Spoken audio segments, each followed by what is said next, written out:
pursue and protect those interests. Ladies and gentlemen, this is a man who's not only earned my respect and all those who work with him and all of you, but he's earned the respect of all the world leaders.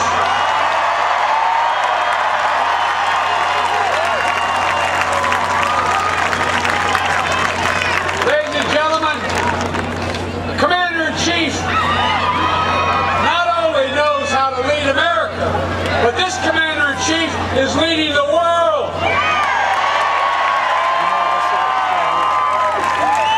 As my dad would say, this is a man with a steady hand and a clear vision. A man who leads not only by the example of our power, but by the power of America's example. This is a president who says what he means what he says, and does what he says. This is a man the world relies on and we rely on. And boy, was the contrast clear last night. Oh! It wasn't even close, was it? As the President pointed out last night, these debates have exposed that Governor Romney and Paul Ryan have a foreign policy right out of the 80s, a social policy out of the 50s, and an economic policy right out of the 20s. The differences in our policies, and I would submit to you in our values, are profound.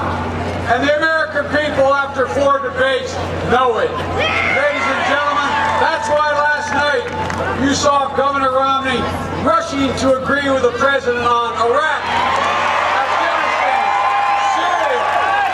He disavowed the foreign policy he's been running on for the past 2 years, just like that.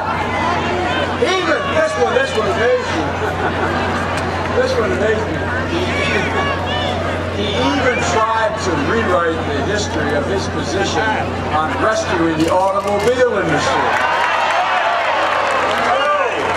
Have you know? Whoa!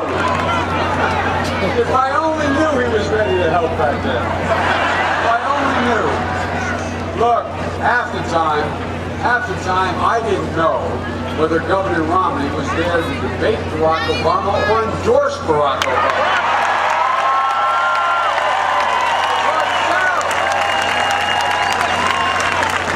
Message to the good governor.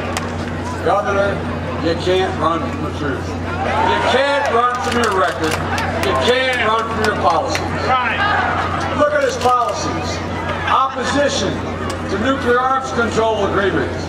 Right. Wanting to keep 30,000 troops in Iraq. Shredding regulations, which he commits to do, letting Wall Street gamble with our money again, and letting banks write their own rules again. Proposing over $2 trillion in new tax cuts for the wealthy while raising taxes on the middle class. Folks, we have seen this movie before, and we know how it ends. It ends in a catastrophe for the middle class.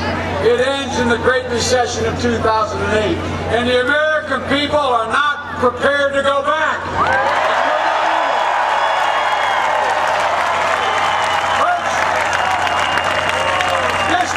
Leveling the playing field, getting the middle class back in the game. He knows how to build America from the middle out. That's how you build America. And thanks to his leadership and the grit of the American people, America is coming back. There is no quit in America. There never has been any quit in America. The American people know only one way forward. Only one way, and that is forward. And together, ladies and gentlemen, all of us, even the 47% of us that Romney doesn't think matter, we're moving forward. Regardless, I've never met 2 guys who were down on America. Every time they turn around, Americans decline. American people won't take responsibility. I don't know where they live, but it's not where we live. It's not who we are.